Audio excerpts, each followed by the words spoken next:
What is the real relationship between the royal family and British politics? And to what extent do senior royals influence the government?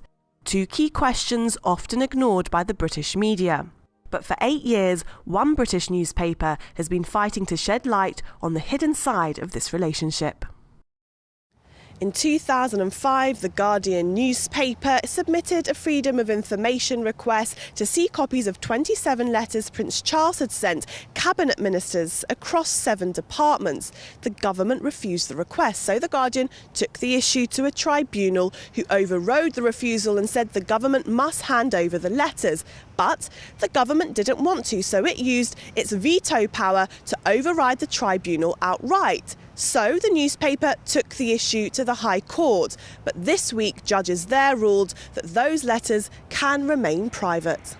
So why wouldn't the government want the correspondence written over a 7-month period to be known? The Guardian newspaper says the letters show that Prince Charles seeks to influence the government, even though he holds no elected position. Critics of the monarchy agree. Prince Charles is attempting to use his political influence to make government do what he wants.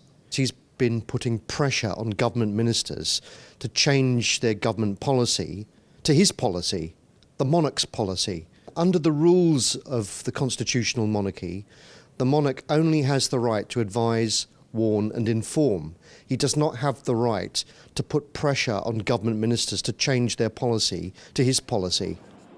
Cabinet ministers have admitted that the letters contain Prince Charles's most deeply held personal views and beliefs that could undermine the perception of his political neutrality. In court, the Attorney General Dominic Grieve argued that if disclosed, the letters would have seriously damaged his future role as king. They're supporting the Attorney General not on a point of law, but on a point that if it were known what Prince Charles had written, it would seriously damage the heir to the throne's credibility as the next monarch.